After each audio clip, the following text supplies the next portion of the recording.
Olá, meu querido irmão, minha querida irmã, aqui é o pastor Estevão Figueiredo e é muito bom mais uma vez poder estar aqui com você para compartilhar mais uma meditação da série Minutos Proféticos.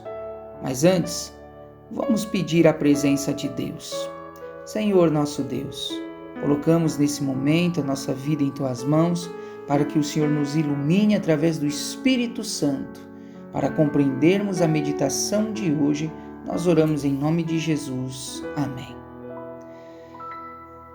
Nós temos dado sequência ao tema da convicção do pecado. Nós já vimos que o pecado é uma ofensa a Deus e que se originou de forma inexplicável no coração de um anjo que fora criado perfeito por Deus, mas que usou seu livre-arbítrio para se rebelar contra Deus. Posteriormente, esse anjo usou uma serpente para tentar os nossos primeiros pais a pecarem, de modo que, ao desobedecerem a Deus, os nossos primeiros pais pecaram e permitiram os anjos caídos se instalarem em nosso planeta. Desde então, o mal começou a fazer parte da natureza humana ao ponto de gerar em nós a propensão para cometer atos pecaminosos. Aqui em Jeremias, capítulo 17, verso 9, diz: enganoso é o coração, mais do que todas as coisas, e desesperadamente corrupto. Quem poderá entendê-lo? Vimos também que na cruz, Cristo pagou com seu sangue o preço da culpa do pecado. O pecado exigia a morte eterna do culpado, porém Cristo morreu no lugar de todo pecador que confessa seus pecados a Deus e entrega sua vida a Ele em demonstração de arrependimento. Em nossa última meditação, aprendemos que na cruz, Cristo também, além de nos livrar da condenação do pecado, também nos livrou da escravidão do pecado. Eu e você hoje não precisamos mais viver escravos do pecado. Se você ainda não viu as meditações anteriores a essa, que abordam o tema da convicção do pecado, eu convido você a ouvir as outras meditações para que assim essa meditação de hoje faça ainda mais sentido para você. Nesse momento, então, eu quero ler com vocês um trecho daquilo que a irmã White escreveu no livro Conselhos aos Pais, Professores e Estudantes, na página 33. Ela diz o seguinte: a transgressão da lei de Deus trouxe miséria e morte em sua esteira. Em virtude da desobediência, perverteram-se as faculdades do homem, tomando o egoísmo o lugar do amor. Sua natureza ficou tão enfraquecida que lhe era impossível resistir ao poder do mal.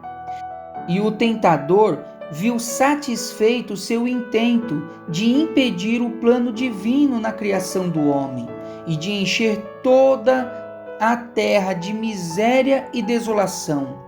Os homens haviam escolhido um governador que o encadeava a seu carro como cativos.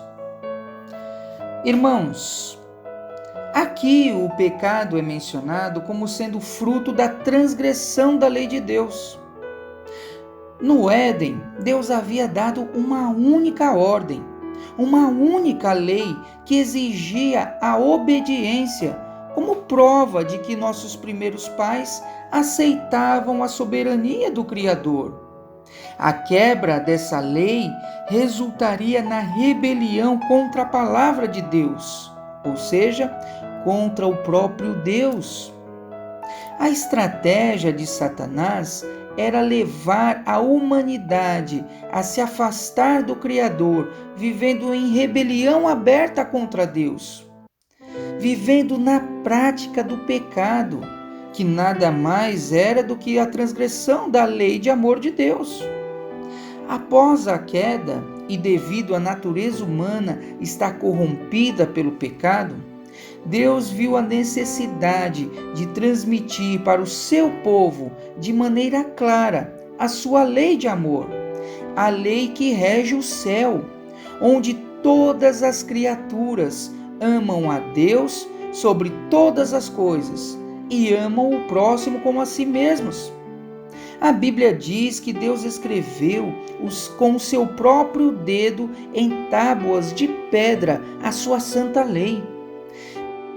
Pedra na Bíblia simboliza eternidade, pois assim como na antiguidade, ninguém podia revogar a lei imposta pelo rei, nem mesmo ele, Deus também queria que o seu povo entendesse que a sua lei é eterna e imutável.